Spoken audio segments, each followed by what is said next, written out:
Hello everyone, आज हम start करेंगे चैप्टर नंबर 10 सर्कल्स, जो कि ज्योमेट्री का पार्ट है। आपको पता है इस बार ज्योमेट्री में दो टॉपिक इंक्लूड हुए हैं, सर्कल और कंस्ट्रक्शन। तो दोनों का जो वेटेज है वो 9 मार्क्स का है। तो सबसे पहले हम सर्कल स्टार्ट करेंगे। बहुत अच्छा चैप्टर है, बहुत अच्छे से समझ में आएगा अगर आप प्रॉपरली ध्यान देंगे इसमें। तो स्टार्ट करते हैं सर्कल्स। देखिए, सबसे पहले जो बात आती है कि भाई सर्कल होता क्या है। तो अगर मैं आपको डेफिनेशन लिखाऊं सर्कल की, सर्कल में कितने पॉइंट होते हैं। सबसे पहले तो आप ये समझिए कि एक सर्कल इस तरह से है, ये रेडियस हो गया इसका, ये जो सेंटर हो गया ना, ये सेंटर से सर्कल की सरफेस पे जो लाइन टच करती है वो रेडियस कहलाती है। तो एक सर्कल के अंदर इनफाइनाइट रेडियस होते हैं। कितने रेडियस होते हैं? इनफाइनाइट। और कितने पॉइंट होते हैं? इनफाइनाइट। तो हम सर्कल को कैसे डिफाइन कर सकते हैं? सर्कल को ऐसे डिफाइन कर सकते हैं, circle is a polygon of infinite sides और पॉइंट्स। क्या सिंपल डेफिनेशन क्या बताई मैंने? A circle is a polygon of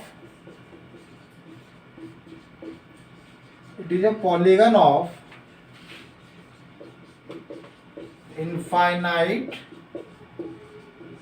side और पॉइंट्स। क्योंकि कितने पॉइंट है इसके अंदर? इनफाइनाइट पॉइंट है। ठीक है, तो ये जो सेंटर से और यहाँ पे सरकमफ्रेंस तक जो भी लाइनें हम ये टच करते हैं, all are radius, all are radius, all are radius. तो एक सर्कल के अंदर इनफाइनाइट रेडियस होते हैं, इनफाइनाइट पॉइंट होते हैं। अब ये हो गई बेसिक डेफिनेशन। तो सर्कल बताया हमने, circle it is a polygon of infinite side. अब हमारे पास जो टॉपिक है उसमें सर्कल में tangent, length of the tangent, इस पे बेस्ड क्वेश्चन ज्यादा है। तो सबसे पहले देखिए, इंट्रोडक्शन कराते हैं आपको। टेंजेंट क्या होता है? पहले तो ये सर्कल हो गया।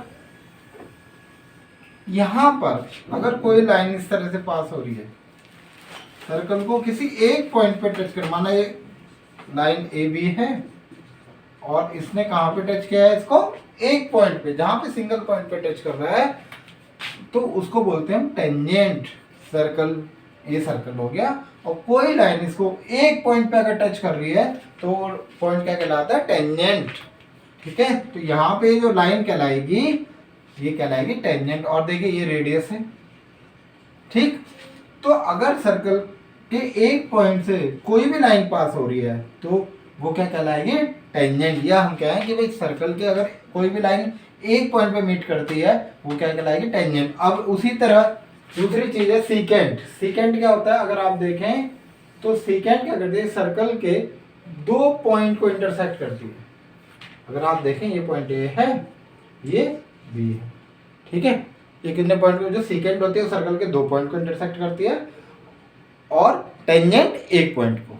ठीक है, इंटरसेक्ट नहीं करती, मीट करती है। इसको मीट कहेंगे तो ज्यादा बेटर रहेगा। टेंजेंट सर्कल के एक पॉइंट पे मीट करती है और सीकेंट दो पॉइंट पे मीट करती है। और आपको पता है डायमीटर, रेडियस का ट्वाइस, ये डायमीटर हो गया, ये रेडियस, ये भी रेडियस। तो अगर इसको कंबाइन कर देते हैं तो डायमीटर।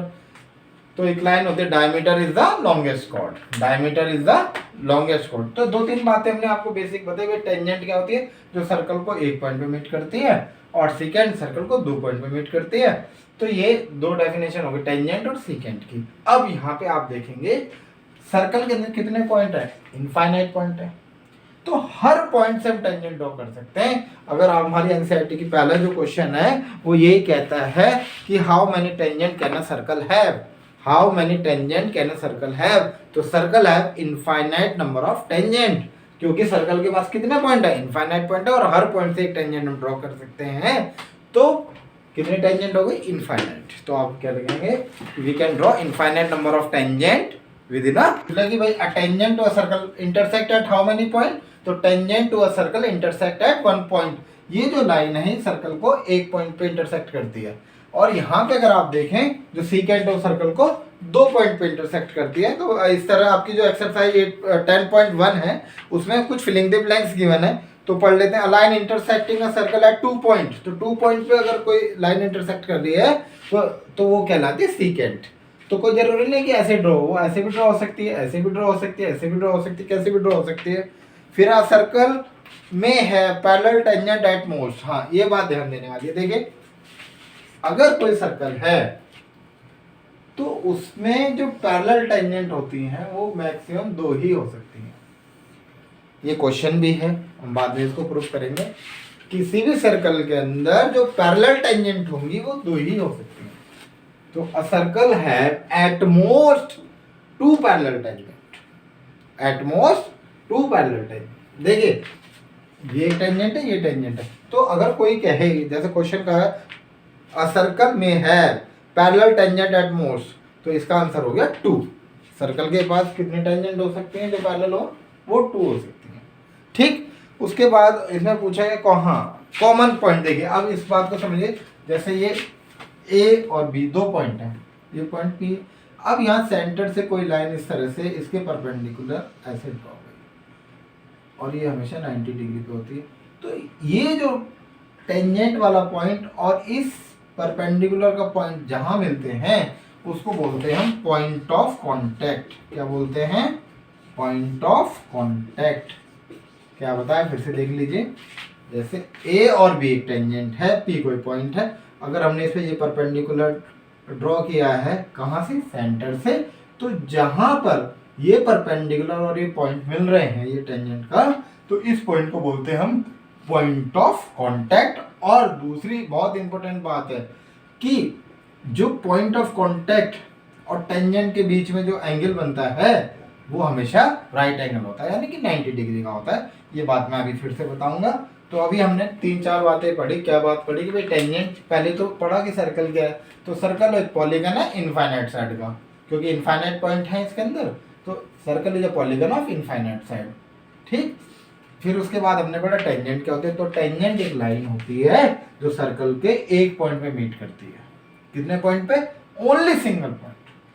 और सीकेंट एक लाइन होती है जो सर्कल के 2 पॉइंट पे मीट करती है।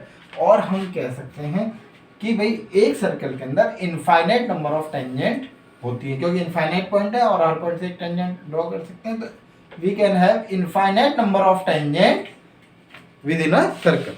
और यहाँ पे देखिए ये आपको रेडियस, सेंटर, डायमीटर ये तो आपको पता ही है।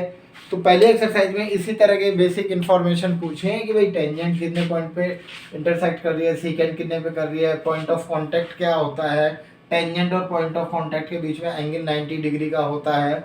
अगर एक सर्कल है तो हम मैक्सिमम 2 टेंजेंट ऐसी हो सकती हैं जो कि पैरेलल हो। ये 4-5 बातें इसमें हमने आपको बताई हैं।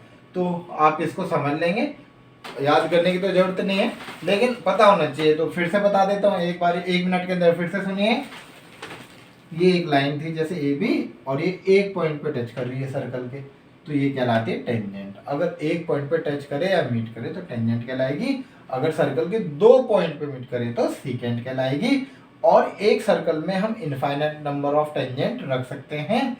और अगर पैरेलल टेंजेंट होंगी तो मैक्सिमम 2 ही होंगी। और पॉइंट ऑफ कांटेक्ट क्या होता है कि जो ये जो टेंजेंट और यहाँ से जो परपेंडिकुलर हुआ ये जो टच करा इसको बोलते हैं पी पॉइंट है, ये पॉइंट ऑफ कांटेक्ट बोलते हैं। और इसके इस लाइन और इस लाइन के बीच में जो एंगल होता है वो हमेशा 90 डिग्री का होता है। क्या क्या कह सकते हैं? The common point of tangent और circle and circle is called point of contact.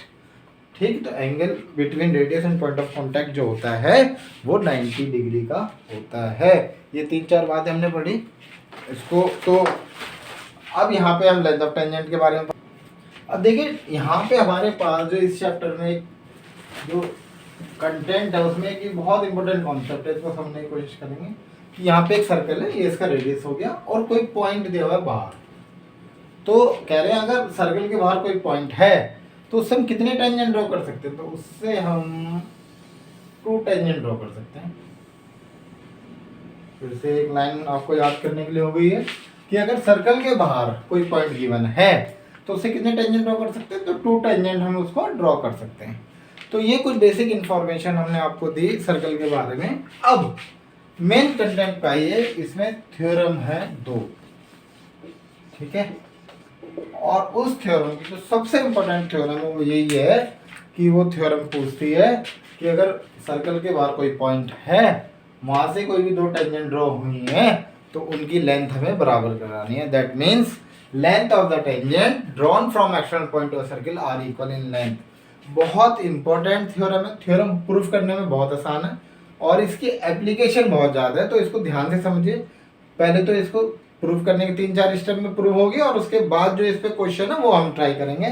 तो सबसे पहले देखते हैं इसमें थ्योरम क्या कहती है। देखिए थ्योरम ये कहती है, अभी रफ रफ बता रहा हूँ, तो पहले समझिए, लिखेंगे बाद में, लिखा तो सब हुआ ही बुक में। तो देखिए ये सबसे पहली बात, ये थ्योरम ये कहते हैं, ये सर्कल हो गया, इसके बाहर कोई पॉइंट है P, P से A की लेंथ और P से B की लेंथ बराबर होती है, ये हमारी थ्योरम है, ये हमें प्रूव करना है। Length of the tangent drawn from external point of circle are equal in length. तो सबसे पहले देखिए यहाँ पे, तो देखिए ये हमारी एक टेंजेंट थी, ये पॉइंट ऑफ कांटेक्ट है और ये हो गया रेडियस, ये भी हो गया रेडियस। तो हमने क्या बताया था कि यहाँ पे ये जो एंगल होता है टेंजेंट और रेडियस के बीच में जो एंगल होता है वो कितने डिग्री का होता है, 90 डिग्री का। और जहाँ पे रेडियस और टेंजेंट मिलते हैं उसको बोलते हैं पॉइंट ऑफ कांटेक्ट, हमने आपको पहले बताया था अभी। फिर से यहाँ पे देखिए ये टेंजेंट हो गई और ये रेडियस हो गई, कहाँ पे मिल रहे हैं, यहाँ पे। तो ये भी 90 degree, angle between tangent and radius, ठीक है, 90 डिग्री होगा हमेशा। तो ये हमें थ्योरम प्रूफ करना है। हमें थ्योरम में प्रूफ क्या करना है, देखिए थ्योरम कह रही है prove that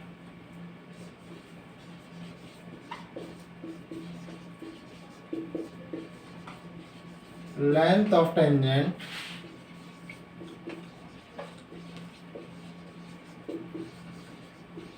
drawn from external point of circle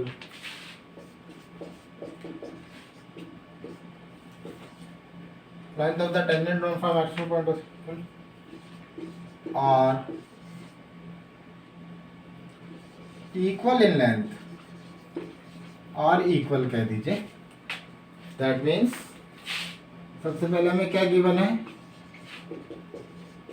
circle, इसको ऐसे लिख देते हैं, पहले ऐसे लिख, सेंटर O एंड रेडियस, हाँ बस इतना लिख दीजिए, and P be a point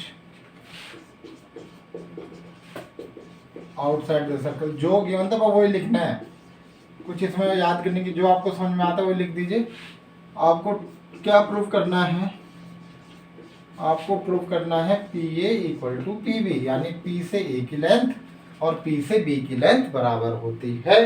उसके लिए आपको क्या करना पड़ेगा, आपको इस पॉइंट को कंस्ट्रक्शन से ज्वाइन करना पड़ेगा और इसको हमने नाम दे दिया O। अब आप देखो, समझ ही गए होंगे आप कि भाई एक ट्रायंगल ये बन रहा है, एक ट्रायंगल ये बन रहा है, दोनों को हमें कॉन्ग्रुएंट प्रूफ करना है। तो सबसे पहले आपको ये पता होना चाहिए भाई, दो ट्रायंगल लेते हैं प्रूफ में, दो ट्रायंगल लेते हैं, triangle OAP and triangle OBP। अब ये ट्रायंगल हो गए दोनों, फिर से देख लीजिए कौन कौन से ट्रायंगल, OAP और OBP। अब यहाँ पे देखो OP तो कॉमन है दोनों ट्रायंगल में, दिख रहा है आपको भाई, OAP का भी पार्ट है OP और OBP का, तो ये कॉमन है ये। अब यहाँ पे एक और चीज देखिए, ये एंगल कितने का है, ये 90 डिग्री का और ये भी 90 डिग्री का, दूसरी चीज हमें ये मिल गई। और थर्ड चीज क्या होगी, देखिए OA इक्वल टू OB, क्योंकि सर्कल के सारे रेडियस बराबर होते हैं, तो हमें कॉन्ग्रुएंसी के लिए तीन चीजें चाहिए होती हैं। तो हमें मिल गए, देखिए एक तो हमें एंगल मिल रहा है और दो मिल रही है साइड। लेकिन एंगल की भी खास बात क्या है, राइट एंगल है ये, राइट एंगल हाइपोटेन्यूज, ठीक है। तो RHS कॉन्ग्रुएंसी लगेगी। तो सबसे पहले आप कह देंगे, क्या कहना चाहते हैं, सबसे पहले कह दीजिए आप कि एंगल A, इसको मान लेने, वैसे तो पूरा नाम होगा OAB, OAP और OBP, तो इसको मैं 1 ले लेता हूँ, इसको 2, ठीक है। तो सबसे पहले लिख दीजिए OA equal to OB, radii of the circle, ठीक है। OA इक्वल टू OB, क्योंकि सर्कल के सारे रेडियस बराबर होते हैं। उसके बाद कह देंगे आप angle 1 equal to angle 2, each 90 degree, 90 degree है, क्यों है, angle between tangent and radius, tangent and radius. और थर्ड है हमारे पास OP equal to OP common, OP equal to OP common. तो यानी कि ट्राइंगल OAP कॉन्ग्रेंट हो गया ट्राइंगल OBP RHS कॉन्ग्रेंसी से, राइट एंगल, हाइपोटेन्यूज और साइड। जब ये कॉन्ग्रेंट हो गया उसके बाद हमें प्रूफ क्या करना था, PA इक्वल टू, क्या प्रूफ करना है, PA इक्वल टू PB। तो आपको पता है CPCT से जो भी ट्राइंगल की चीजें रिमेनिंग होंगी सब बराबर हो जाएंगी। That means PA equal to PB, यहां पे देख लीजिए, PA equal to PB, CPCT, CPCT यानी कि corresponding part of congruent triangle. देखिए छोटी सी थ्योरम है, बहुत ज्यादा कोई मुश्किल थ्योरम नहीं है। थ्योरम ये कहती है एक सर्कल है, उसके बाहर कोई पॉइंट है P, इस बाहरी पॉइंट P से A की लेंथ और इस पॉइंट P से B की लेंथ जो है वो इक्वल होगी। तो ये हमने प्रूव करा कि, तो सबसे पहले एक सर्कल लिया जिसका सेंटर O रेडियस आ रही है, तो ऐसे लिखते हैं। P कोई पॉइंट था जो कि सर्कल के बाहर था, वहां से दो टेंजेंट हुई PA और PB, तो PA और PB की लेंथ को हमें इक्वल करना है। तो हमने OAP और OBP दो ट्राइंगल ले लिए हैं, और इसमें सबसे पहले क्या इन्फॉर्मेशन थी, OA इक्वल टू OB, ये कॉमन था और ये एक राइट एंगल आ गया था। तो RHS कॉन्ग्रुएंसी से ये थ्योरम हमने प्रूफ की, ठीक है। तो उसके बाद CPCT, तो PA इक्वल टू PB ये हमारे प्रूव हो गया है। अब देखिए इसी का एक एक्सटेंडेड फॉर्म होता है, उसको कोरोलरी बोलते हैं। तो कोरोलरी ये कहती है कुछ इसके इस पे बेस्ड कुछ रिजल्ट होते हैं जो क्वेश्चंस में यूज हो रहा है, मैं आपको बता देता हूँ। वो कोरोलरी ये कहती है कि देखो आप यहाँ पे O और P के बीच में रिलेशन देखो, यहाँ पे जो एंगल होगा ना हमेशा, ये जैसे हम कहें यहाँ पे मैं एंगल ले रहा हूँ X, तो ये एंगल X जो होगा इस पूरे एंगल का हाफ होगा। ये बाद में एक्सटेंशन में आएगी थ्योरम, तो उसको मैं अभी यहीं पे बता रहा हूँ। वैसे थ्योरम तो हमारी प्रूव हो गई, लेकिन आगे कुछ क्वेश्चंस में रिजल्ट यूज होगा। तो क्या करेंगे, देखो जैसे भाई ये वाला एंगल और ये वाला एंगल इक्वल हो गया, तो इसका ही अगर मैं इस एंगल की बात करूं तो वो इस एंगल का हाफ हो जाएगा। वो रिजल्ट हम यूज करेंगे, तो आगे इसकी पे बात करेंगे। तो अभी केवल थ्योरम तक रिस्ट्रिक्टेड रहते हैं। अब ये theorem exam point of view से बहुत इंपॉर्टेंट है। कुछ बच्चे ऐसे हैं जिनकी तैयारी नहीं है, अगर उनको सर्कल समझ में नहीं आता तो ये थ्योरम तो प्लीज कर ही लें, ठीक है। कुछ एक भी क्वेश्चन मत करिए आप, पूरे चैप्टर को छोड़ दीजिए, बट ये जरूर करिए क्योंकि ये 2 और 3 मार्क्स में एक बहुत ही डिजर्विंग क्वेश्चन है। क्योंकि जो दूसरी थ्योरम है उसमें प्रूफ करने वाला पार्ट बहुत अच्छा नहीं कह सकते, वो बेसिक थ्योरम है, बट ये theorem exam point of view से बहुत इंपॉर्टेंट है और इस पे ही बेस्ड बहुत सारे क्वेश्चन हमें मिलेंगे अभी। तो आगे बढ़ते हैं, देखें चैप्टर पे ये थ्योरम पे बेस्ड क्वेश्चन आपको मैं समझाने की कोशिश करता हूँ। तो देखेंगे, देखिए इस थ्योरम पे बेस्ड जो अभी हमने थ्योरम पढ़ी, length of the tangent drawn from external point of circle are equal in length. तो थ्योरम समझाने के लिए मैंने कुछ क्वेश्चन लिए हैं ताकि आपकी थ्योरम क्लियर हो जाए। और ये क्वेश्चन आपके एनसीईआरटी में क्वेश्चन नंबर 8 है। तो क्वेश्चन नंबर 8 आपका कहलाता है क्वाड्रिलेटरल, एक क्वाड्रिलेटरल है ABCD, ठीक है, और उसके अंदर एक सर्कल है। तो हमें ये प्रूफ करना है ABCD क्या है, गिवन क्या है, question number 8 ABCD is a quadrilateral,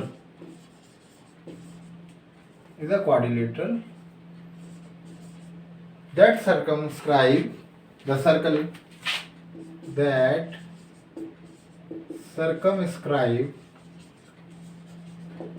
the circle, to proof क्या करना है, देखिए what we have to prove, हमें प्रूव करना है A B plus C D equal to है किसके बराबर है, A D plus B C के। ये प्रूव करना है। जो थ्योरम हमने अभी पढ़ी थी उसको समझेंगे। देखिए यहाँ पे हमें जो प्रूव करना है वो हमने लिख दिया है।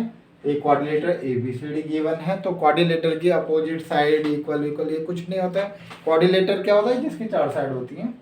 अब यहाँ पे एक चीज देखो, एक्सटर्नल पॉइंट क्या दिख रहा है यहाँ पे, ए एक्सटर्नल पॉइंट दिख रहा है आपको, ये ए एक्सटर्नल पॉइंट ए है।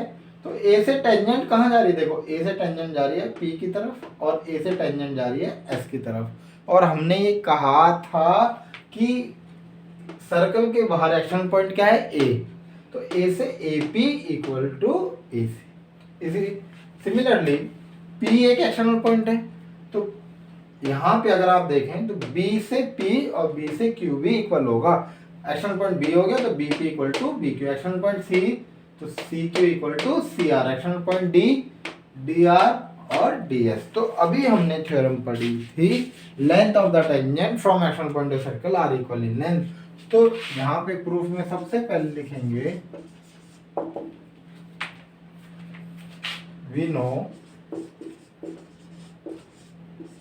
length of tangent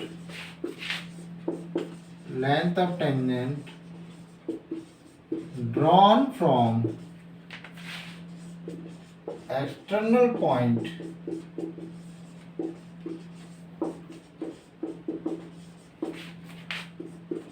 to a circle are equal in length। ये तो पढ़ा था। तो अब यहाँ पे देखो एक्सटर्नल पॉइंट क्या है, from external point A, external point A, तो A P equal to A S. देखिए ए एक्सटर्नल पॉइंट हो गया ना, तो ए से पी की लेंथ और ए से एस की लेंथ इक्वल हो गई है। अब यहाँ पे देखिए फ्रॉम एक्सटर्नल पॉइंट बी, तो B P equal to B Q. Then from external point C, C से देखिए यहाँ पे अगर आप सी से देखेंगे तो C Q equal to C R. तो ये हो गया C Q equal to C R. अब कौन सा एक्सटर्नल पॉइंट बच गया, डी। तो from external point D D R equal to D S. देखिए सबसे पहले जो हम लिख सकते थे वो हमने लिखा, क्या लिखा, एक्सटर्नल पॉइंट ए है तो ए से पी की लेंथ और ए से एस की लेंथ इक्वल होगी, वो हम लिख चुके हैं यहाँ पे। पॉइंट बी से B P equal to B Q, C से C R equal to C Q और डी से D R equal to D S.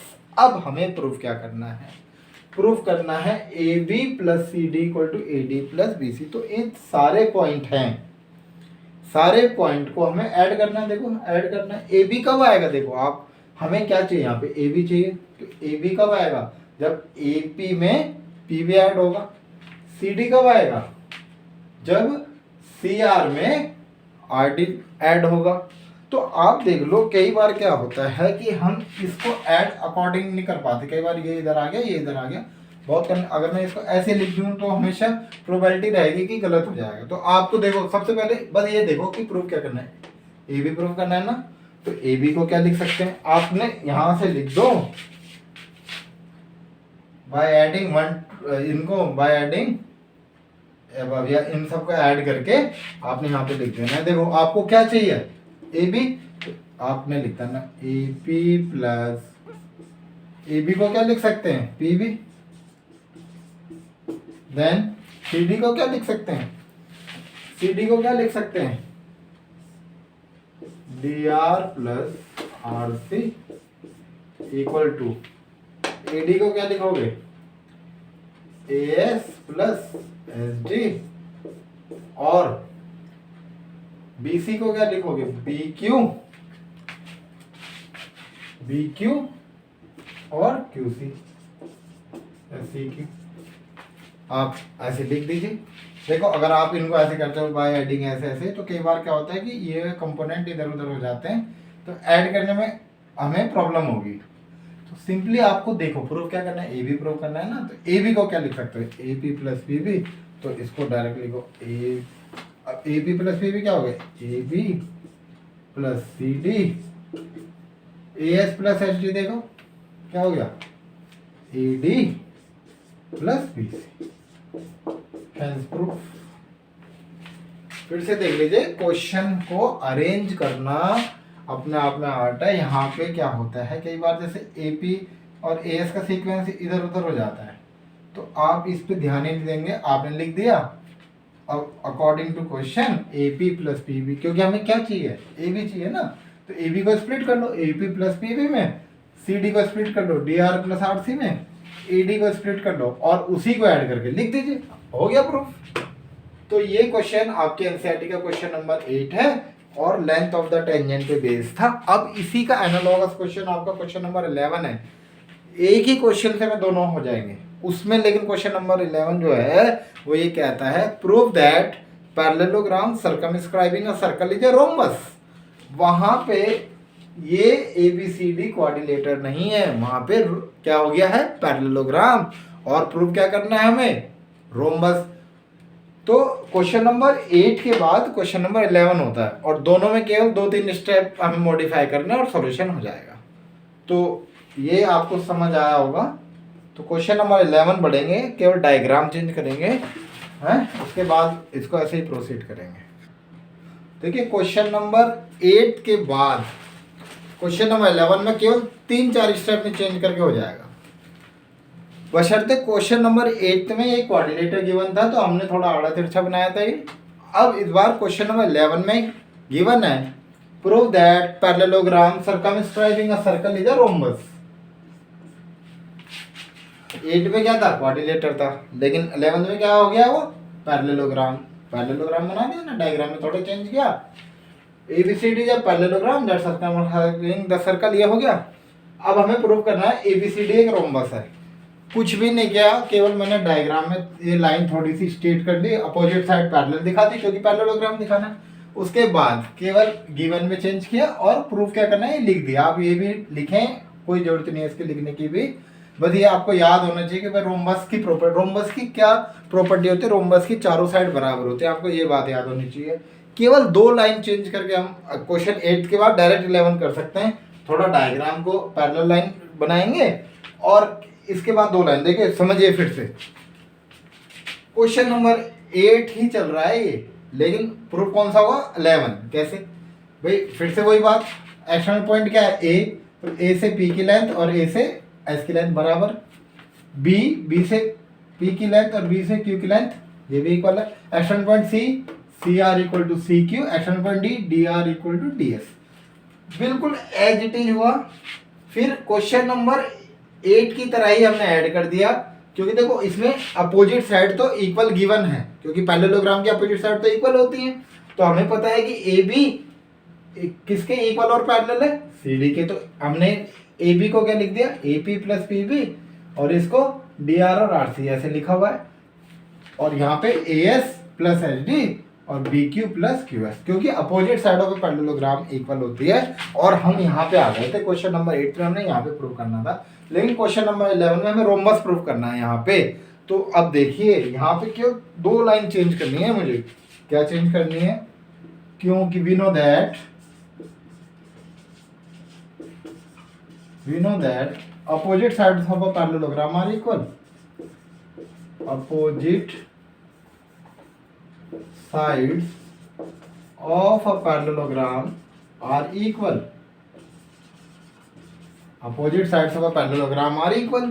तो देखो ए बी के अपोजिट कौन सी साइड है, सी डी, ई डी की अपोजिट कौन सी साइड है, बी सी, यानी जहां पे मैंने A B plus C D लिखा है, ए बी तो सी डी के बराबर ही है। दैट मीन्स अगर मैं इसको ऐसे लिख दूं, A B plus A B, और ए डी और बी सी बराबर है, तो बी सी की जगह ए डी लिख दिया हमने। That means 2AB equal to 2AD. 2 से 2 कैंसिल हो गया, तो ए बी हो गया आपका ए डी के बराबर। अब देखिए पैरेललोग्राम की अपोजिट साइड तो इक्वल होती ही होती हैं, और यहाँ पे ए बी ई डी के बराबर हो गया, एडजेसेंट साइड भी बराबर हो गई। देखो अपोजिट साइड तो इक्वल होती ही होती हैं, एडजेसेंट साइड भी मैंने इक्वल कर दी, that means A B C D के पैरेलल और इक्वल है, और ए बी किसके इक्वल हो गया, ए डी के। ये और ये इक्वल थे, ये और ये भी इक्वल हो गए, दैट मीन्स ये साइड ये और ये साइड भी बराबर हो गए, दैट मीन्स एडजेसेंट साइड किसी भी पैरेललोग्राम की अगर इक्वल होती हैं तो वो पैरेललोग्राम हो जाता है। ठीक है, पैरेललोग्राम कह रहा हूँ, सॉरी रोम्बस हो जाता है। तो अगर A B equal to A D आ गया, that means which implies that A B C D is the rhombus. Rhombus की चारों साइड बराबर हो गई, ये तो मतलब हुआ, इसका मतलब ही ये हुआ कि एबीसीडी अगर ए बी ए डी के बराबर हो गया तो A B C D is a rhombus. ठीक है, तो देखिए क्वेश्चन नंबर 8 मैंने आपको थ्योरम पे भेज था, तो डायरेक्ट कराया मैंने थ्योरम के बाद, और उसी में 2-3 स्टेप का मॉडिफिकेशन किया। तो क्वेश्चन नंबर 11 और एग्जाम पॉइंट ऑफ व्यू से मोस्ट इंपोर्टेंट क्वेश्चन है ये। प्रूव दैट, क्वेश्चन क्या है, prove that parallelogram circumscribing a circle is a rhombus. आपकी 10.2 का क्वेश्चन नंबर 11 है ये। ठीक है, तो ये क्वेश्चन 2 क्वेश्चन आपके तैयार है, थ्योरम और ये 2 क्वेश्चन जो सिमिलर थे। कुछ बहुत एक क्वेश्चन अगर आपको समझ में आ गया, थोड़ा सा चेंज करना है, थोड़ा सा चेंज क्या किया हमने, बस यहाँ पे ये तो लिख दिया, we know that opposite sides of a parallelogram are equal, तो सी डी की जगह ए बी लिख दिया और ए डी की बी सी की जगह ए डी लिख दिया, ऐड कर दिया और ए बी ए डी के बराबर हो गया, यानी कि अपोजिट साइड तो इक्वल थी एडजेसेंट साइड भी इक्वल हो गई, तो वो रोम्बस हो जाएगा। रोम्बस में यानी कि A B equal to B C equal to C D equal to D. तो ये बहुत इंपॉर्टेंट क्वेश्चन है। थ्योरम के बाद क्वेश्चन 8 करना है हमेशा आपने, और उसके बाद क्वेश्चन 11 करना है, क्योंकि दोनों क्वेश्चन जुड़े हुए हैं। अब हमारी थ्योरम चल रही थी length of the tangent drawn from action point to a circle are equal in length. तो ये थ्योरम पे बेस्ड और क्वेश्चन कराते हैं जो प्रीवियस ईयर में आए हुए हैं, तो आपको समझ आ रहा होगा। तो देखते हैं बोर्ड के क्वेश्चन।